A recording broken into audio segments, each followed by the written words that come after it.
Hello बेटा। आज की इस वीडियो में हम आपको बताने वाले हैं 2023 का प्रश्न पत्र। ठीक है, 9th क्लास का। तो बेटा आप वीडियो लास्ट तक ज़रूर देखना। तो सबसे पहले हम लोग हिंदी और मैथ्स का ये वीडियो अपलोड करेंगे। उसके बाद जो आपका सोशल साइंस और साइंस और इंग्लिश बचेगी वो अगली वीडियो में कर देंगे। ठीक है, वीडियो लॉन्ग हो जाती है तो अच्छा नहीं लगता।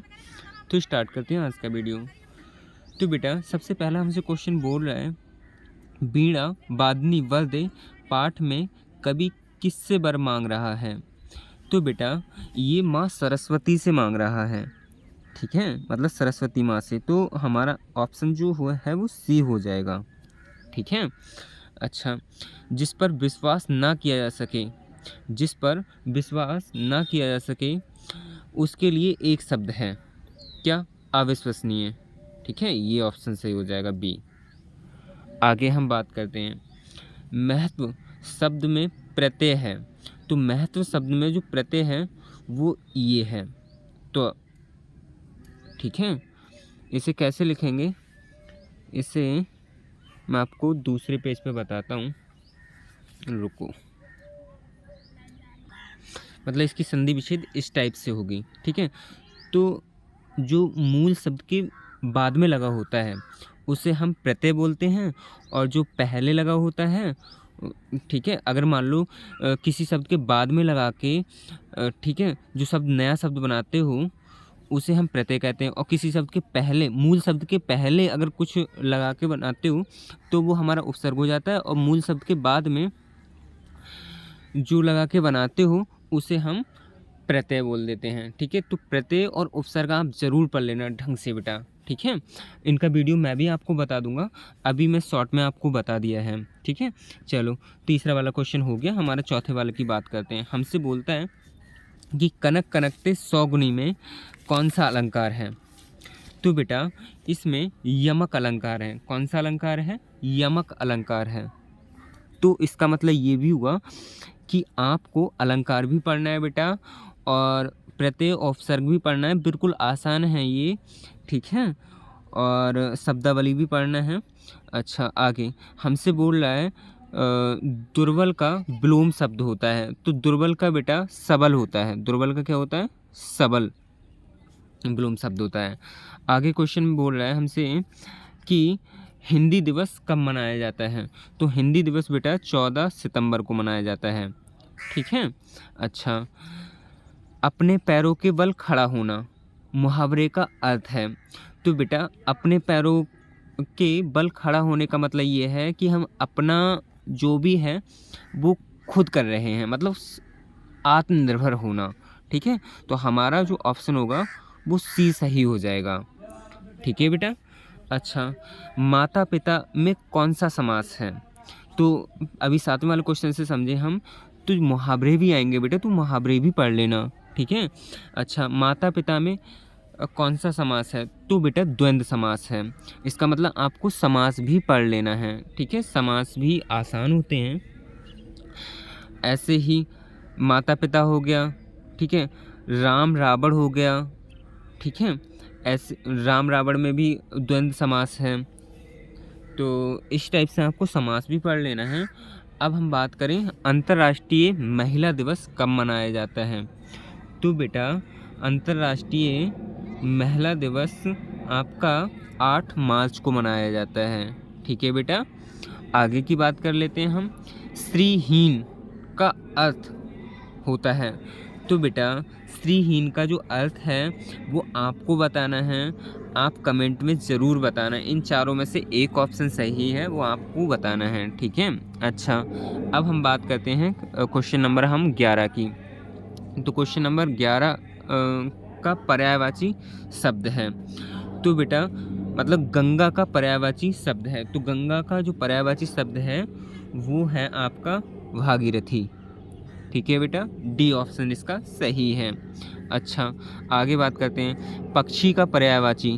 तो पक्षी का जो पर्यायवाची है उसे हम पक्षी को खग भी कहते हैं। ठीक है, और बहुत सारे थे भी, बट बेटा टाइम नहीं, मैं आपको नहीं तो लिख के सब कुछ बताता। अभी मेरे भी एग्ज़ाम हैं तो आपके लिए टाइम निकाल रहा हूँ बेटा। तो आपका इतना तो बनता है कि इस वीडियो को दूसरे अपने दोस्तों तक पहुंचाना, प्लस अपने जो भी रिलेटिव हैं उन तक पहुंचाना। अगर आपको लगता है कि मास्टर ने मेहनत की है तो सब्सक्राइब कर लेना, वीडियो लाइक कर लेना, ठीक है। आगे चलते हैं। हमसे बोलता है नीड का अर्थ होता है, तो नीड का अर्थ होता है बेटा चिड़िया का घोंसला। चिड़िया का घोंसला, कोई दिक्कत वाली बात नहीं होनी चाहिए। आगे हमसे बोलता है बेटा अंतिम का विलोम होता है। अंतिम का मतलब लास्ट, ठीक है। तो इसमें कोई ऐसा ऑप्शन हमें दिख नहीं रहा है, तो इसका प्रथम होना चाहिए या फिर अग्रिम होना चाहिए आंसर, ठीक है बेटा। तो इसमें कोई ऑप्शन हमें ऐसा दिख नहीं रहा है, तो हमारा जो आंसर होगा प्रथम या अग्रिम होगा, प्रथम या अग्रिम होगा, ठीक है। अच्छा, 15वां वाला क्वेश्चन में हमसे ये बोल रहा है कि बस की यात्रा पाठ में कुल कितने मित्र थे। तो बेटा ये जो चैप्टर है ना, इसमें 4 मित्र थे।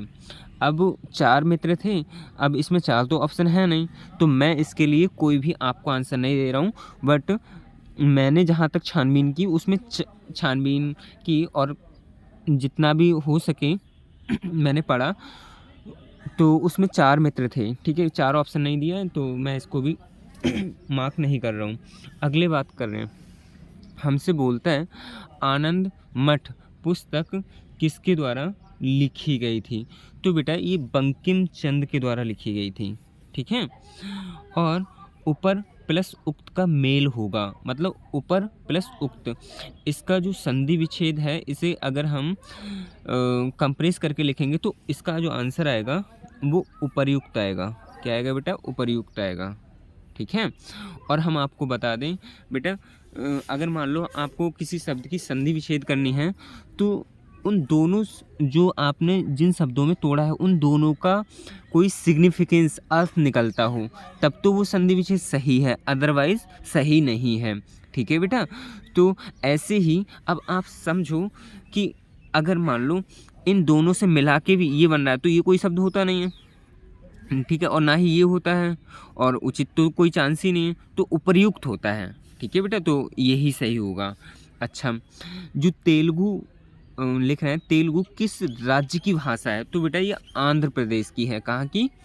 आंध्र प्रदेश की जो राज्य की भाषा है वो तेलुगु है, ठीक है बेटा। आगे हमसे बोलता है 19 वाला क्वेश्चन बोलता है निम्न में से तत्सम शब्द हैं। तो बेटा आपको तत्सम और तद्भव भी पढ़ लेना है, ढंग से पढ़ना है, ठीक है।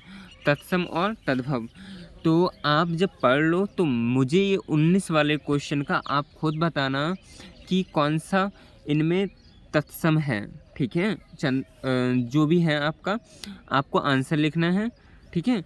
अच्छा, अब हम बात करते हैं वीणा वादनी में कौन सा समास है। तो बेटा इसमें बी जो ऑप्शन है आपका बहुव्रीहि समास, वो ऑप्शन सही है, ठीक है बेटा। मतलब जो सरस्वती है ना, उनके लिए कहा जाता है। तो ये हमारे क्वेश्चन हो गए, सभी 20 क्वेश्चन हो गए आपके हिंदी के। हम बता दें बेटा, इनके हर क्वेश्चन से आपके समास देखो, ये 2-3 तो समास आए हैं, एक तो ये समास हो गया, एक इसमें भी समास पूछ लिया, ठीक है, और तत्सम तद्भव पूछ लिया, आपसे संधि विच्छेद पूछ लिया। तो बेटा अगर मुझे लगता है कि मेरे पास टाइम है तो मैं आपको संधि है, समास है, एक छोटी सी वीडियो में ये सब कुछ आपको बता दूंगा। फ़िलहाल हम लोग अब चलते हैं, जो हमारा इसका मैथ्स का पार्ट है वो सीखते हैं, ठीक है। तो बेटा देखो, हमारा 41 से बाकी जो 20 क्वेश्चन बचे इंग्लिश के वो हम अगले पार्ट में लेके आएंगे, अभी मैथ्स के कर लेते हैं, ठीक है। तो देखिए बेटा, हमसे पहला क्वेश्चन ये बोलता है कि 41 वाला कह रहा है कि कौन सा युग्म अभाज्य युग्म है। अभाज्य युग्म का मतलब ये हुआ, तो हम जैसे युग्म तो जोड़ा होता है, ठीक है, तो जोड़ा से ही ये संख्याएं हैं लिखी हुई। तो अब अभाज्य का मतलब क्या होता है? अभाज्य वो संख्याएं होती हैं जो खुद के अलावा या फिर एक से, ठीक है, कटती हैं, बाकी किसी नंबर से नहीं कटती। तो देख लेते हैं। तो देखो बेटा, अगर हम पहले क्वेश्चन की बात करें तो 15 है, वो 5 से कट जाएगा और 3 से कट जाएगा, तो इसका मतलब ये तो भाज्य संख्या है, अभाज्य नहीं है, तो इसका मतलब ये वाला आंसर तो नहीं होने वाला है, ठीक है बेटा। अगर हम इसकी बात करें, चलो ठीक है, 23 तो नहीं कटेगा किसी से, मगर 25 कट जाता है, ठीक है, 5 से कट जाएगा, तो ये भी आंसर नहीं होगा हमारा। तो बेटा ये भी नहीं होगा और ये भी नहीं होगा। अब हम देख लेते हैं इसकी 53 की। 53 चलो किसी से नहीं कटेगा, मगर 55 कट जाएगा, 11 से कट जाएगा ये, और 5 से कट जाएगा। आंसर हमारा ये भी नहीं होगा। ये वाला देख लेते हैं, 17 किसी से नहीं कटेगा और 19 भी किसी से नहीं कटेगा, तो इसका मतलब यही अभाज्य युग्म है, ठीक है बेटा। अच्छा, अब हमसे क्वेश्चन नंबर 42 में बोल रहा है -11 का योज्य प्रतिलोम क्या है। तो बेटा योज्य प्रतिलोम का मतलब समझिए क्या होता है, इसका कंसेप्ट छोटा सा है। तो आप ऐसा समझ लीजिए कि अगर मैं ये कहूँ कि 10 का योज्य प्रतिलोम क्या है, तो आप लिखेंगे -10। कहने का मतलब इन दोनों का जो सम आना चाहिए वो 0 के बराबर आना चाहिए। तो देखो इन दोनों का प्लस करोगे 0 आएगा। ऐसे ही अगर मैं कहूँ -4 का योज्य प्रतिलोम कितना है, तो +4। इन दोनों को प्लस करोगे तो 0 आएगा, ठीक है। ऐसे ही अगर मैं कहूँ -6 का योज्य प्रतिलोम कितना होगा, तो +6। आंसर कितना आएगा, 0 आएगा, ऐसे करके। तो ऐसे ही -11 का योज्य प्रतिलोम कितना होगा, मतलब इन दोनों का सम करें तो 0 आना चाहिए। तो देखो -11 और अगर +11 का सम करोगे तो 0 आएगा। इसका मतलब आंसर हमारा ए सही होगा। कोई दिक्कत वाली बातें नहीं होना चाहिए, ठीक है बेटा।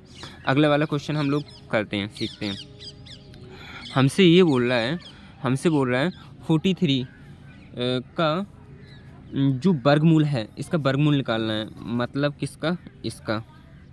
तो हमारा जो 744 है इसका वर्गमूल निकालना है। तो बेटा इसको हम कैसे निकालते हैं, तो देख लीजिए, हम ऐसा करते हैं, इसके फैक्टर कर लेते हैं 744 के।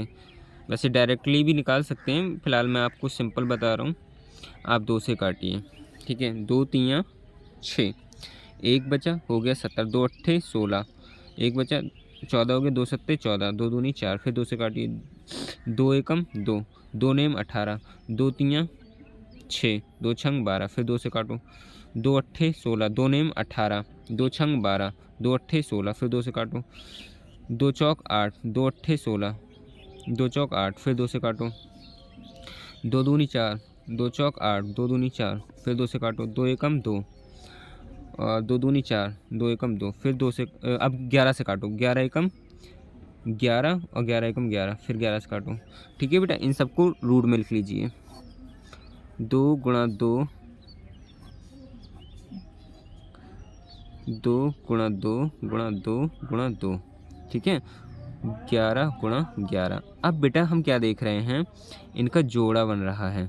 तो जोड़ा में से एक ले लीजिए, इस 2 में से ले लीजिए, इस 2 में से ले लीजिए, इस 2 में से ले लीजिए, और इसमें से 11 ले लीजिए, ठीक है। ये रूट के बाहर आ जाएंगे। तो इसका आंसर कितना आएगा, देखो 2 दूनी 4, दूनी 8, 8 की 11 से 88 आंसर आएगा, ठीक है बेटा। तो इसका जो ऑप्शन होगा हमारा वो बी ऑप्शन सही होगा, ठीक है। कोई दिक्कत वाली बातें नहीं होनी चाहिए। अच्छा, अब हमसे बोलता है कि इन संख्याओं के बीच जो प्राकृतिक संख्याएं हैं वो कितनी आएंगी। तो बेटा इसके लिए एक सिंपल फार्मूला होता है, आप समझ जाइए। इसके लिए अगर आपकी 2 संख्याएं हैं, उनका वर्ग है, ठीक है, और उनके बीच की प्राकृतिक संख्याएं पूछी जाएं, तो आपका जो आंसर आता है वो क्या आता है आपका, जैसे अगर आपके पास n है, n का स्क्वायर है, तथा या फिर और n+1 का होल स्क्वायर है। कहने का मतलब इस टाइप से हैं आपकी जो सीक्वेंस हैं। एक जैसे कि मैं कहूँ 1 का स्क्वायर प्लस तथा 2 का स्क्वायर, ठीक है। इन दोनों के बीच में प्राकृतिक संख्या कैसे निकलेंगे, तो सिंपल समझ लीजिए बेटा, ये प्राकृतिक संख्या आती है वो आती है 2n निकल के, ठीक है, 2n, ठीक है। तो ऐसे ही इसमें समझ लीजिए। तो n का वैल्यू इसमें कितना है, 53 है, ठीक है। और ये है n+1 का, मतलब 53 में एक जोड़ोगे 54 हो जाएगा, ठीक है। तो ये हो गया 2n का वैल्यू का मतलब n का वैल्यू यहाँ कितना 53 और 2 से गुणा कर दोगे, तो 53 में 2 से गुणा करोगे बेटा तो 106 आंसर आएगा, ठीक है। तो ए ऑप्शन सही हो जाएगा। हमसे कह रहा है 7 के घन में इकाई का अंक क्या होगा। तो बेटा 7 का घन करोगे, 7 का घन का मतलब 7 की आपस में 3 बार गुणा करोगे। कितनी बार गुणा करोगे, 3 बार। देख लीजिए, 7 गुणा 7 गुणा 7, 7 सत्ते 49, 49 सत्ते 343, 343 आएगा या 243, देख लेते हैं। 49 गुणा 7 कितना आएगा, 7 नेम 63 हासिल 6 और 7 चौक 28, 28 और 6, हाँ 343 आएगा। ठीक है बेटा, तो इकाई का अंक पूछ रहा है तो इकाई का अंक 3 आएगा। मतलब जो हमारा आंसर होगा वो डी ऑप्शन सही होगा। ठीक है बेटा, इसका सामान्य रूप होगा, कहने का मतलब इसमें जो हमारा आंसर होगा वो मतलब पॉइंट 3 नंबर बाद लगेगा, यानी कि 8 1 2 यहाँ लगा दो, 1 2 3 3 नंबर बाद पॉइंट, यानी कि यहाँ 0 हम लिख सकते हैं, कोई दिक्कत नहीं। तो हमारा आंसर ए सही होगा। ठीक है बेटा, इसमें पूछ रहा है कि कितने बीजीय व्यंजक हैं, इसमें किस प्रकार का बीजीय व्यंजक है ये। तो इसमें 1 2 3 3 पद हैं तो त्रिपदीय है, अगर 2 पद होते तो द्विपदीय हो जाता। ठीक है बेटा, ठीक है। अच्छा, अब हमसे क्वेश्चन बोल रहा है बेटे, मैं इन दोनों क्वेश्चनों को आगे बताऊंगा। ठीक है, अभी मैं आपको नहीं बताने वाला हूँ, क्योंकि इस क्वेश्चन में बात करूँ तो इसमें साफ साफ बोल रहा है 51/q + 13y का मान होगा। अब हमें नहीं पता चल रहा है क्या कहना चाह रहा है, तो बेटा हम इसका आंसर अभी नहीं देने वाले हैं, आपको अगले पढ़ लेते हैं। हमसे बोलता है 50 वाले क्वेश्चन में बोल रहा है 3 लगातार पूर्णांकों का योग है वो 51 है। 3 लगातार पूर्णांकों का योग है वो 51 है, तो पूर्णांक होगा। तो बेटा जो जोड़ के देख लेते हैं, तो देखो 16 और 17 को जोड़ोगे, 16 17 को जोड़ोगे कितना आएगा, 16 दूनी 32, 1 33, 33 और 18, 33 और 18, ये कितना हो जाएगा, 8 3 11 और 5 51, मतलब 2 1 3 नहीं 3 और 1 4 और 1 कैरी का 5 हो गया। इसका मतलब पहला ही आंसर हो गया हमारा। ठीक है, बाकी आपका 51 नहीं आएगा। तो अब देखो 51 वाला क्वेश्चन क्या कह रहा है, 51 वाला कह रहा है किसी संख्या के दोगुने में 8 जोड़ने पर 32 प्राप्त होता है, वह संख्या है। किसी संख्या के दोगुने में 8 जोड़ने पर प्राप्त होता है, वह संख्या है। तो बेटा किसी संख्या, कोई संख्या मान लो x है तुम्हारी, उसका दोगुना कर लो, मतलब ये x मानी थी तुमने, उसका दोगुना कर लो, मतलब 2x में 8 जोड़ लो, बराबर कितना आएगा 32। इसे सॉल्व कर लो, 2x बराबर 32 माइनस ये प्लस का इधर जाएगा 8 हो जाएगा, माइनस का ये बचेगा 24 बचेगा। ठीक है, 24 ही बचेगा। और तो ये 2x बराबर 24, x बराबर कितना आएगा 24/2, तो आंसर कितना आएगा 12 आंसर आने वाला, मतलब ए ऑप्शन सही होगा। ठीक है बेटा, अब हमसे बोलता है, इस वाले क्वेश्चन में बोल रहा है 75 पैसे का और 2 रुपया से अनुपात कितना होगा। तो सिंपल समझ लीजिए बेटा, तुम्हारे पास 75 पैसे हैं, 75 पैसे तथा 2 रुपया। 2 रुपया का मतलब अनुपात दे रखा है ना 2 रुपया बेटा, तो 2 रुपया को हम पैसे में बदल लेंगे तो कितना हो जाएगा 200 पैसे हो जाएगा। ये आ जाएगा 75 पैसे बटे 200 रुपया। ठीक है, 25 से काट लो, 25 3 75, 25 8 200, मतलब 3:8 होगा बेटा। ठीक है, आंसर कितना होगा 3:8 होगा, ये ऑप्शन सही हो जाएगा ए। तो बेटा अगले वाले क्वेश्चन बोल रहा है हमसे बोलता है 60 का 40%, मतलब 60 रुपये का 40%, तो 60 ऐसे ही इसका 40% निकालना है। ठीक है, तो 60 ऐसे ही 40% का साइन हटाओगे, 100 से भाग दोगे, 1 0 से 1 0, 1 0 से 1 0 खत्म, 6 चौक 24, हमारा आंसर 24 आने वाला है, मतलब ये ऑप्शन सही होगा। हमसे बोलता है 1 दर्जन केले का मूल्य 30 रुपया है, तो 360 रुपये में कितने दर्जन केले मिलेंगे। तो सिंपल समझ लीजिए बेटा, 360 रुपये में 1 दर्जन केले के मूल्य से भाग दे दीजिए, कट्टा 3 एकम 3 3 दूनी 6, यानी कि 12 दर्जन केले मिलेंगे। एक ऑप्शन ए सही है। ठीक है बेटा, अब हमसे बोल रहा है चाल तथा दूरी में किस प्रकार का संबंध है। तो बेटा चाल बराबर कितना होता है, दूरी बटे समय। तो समय की तो ये बात कर नहीं रहा है, ठीक है, तो समय को कांस्टेंट मान लो। तो चाल है वो दूरी के कैसी है, समानुपाती है। ठीक है बेटा, अगर चाल को हम समय की बात करते, इसका मतलब दूरी की बात नहीं कर रहे हो, तो ये चाल है वो समय के व्युत्क्रमानुपाती है। समय के कैसी है, व्युत्क्रमानुपाती है। हमें सिर्फ चाल और दूरी की बात कर रहा है, तो चाल है वो दूरी के तो समानुपाती है, बट चाल समय के व्युत्क्रमानुपाती है। हो गया, तो चाल है वो दूरी से किस तरह के संबंध हैं, तो समान अनुपात में, मतलब ए ऑप्शन सही है। आगे क्या कह रहा है, किसी त्रिभुज में कम से कम कितने न्यून कोण हो सकते हैं, तो 3 हो सकते हैं। ठीक है बेटा। और कह रहा है किसी त्रिभुज के बाह्य कोणों का योग कितना होता है, तो बेटा 360 होता है। ठीक है बेटा, आगे की बात करते हैं। अच्छा, ये क्वेश्चन आपको हम HW में देते हैं, आप खुद क्वेश्चन को इसको करिए। पंचभुज के विकर्णों द्वारा कितने त्रिभुज बनाए जा सकते हैं। ठीक है बेटा, आपको आंसर कमेंट में लिखना है और पूरी कोशिश कर देनी है कैसे होगा ये। ठीक है, और कमेंट में लिखना है। अच्छा, अब हम 19 वाला क्वेश्चन बता रहे हैं, सॉरी 59 वाला क्वेश्चन बता रहे हैं। इसमें बोल रहा है 19 का मिलान चिन्ह ये है, दर्शाता है।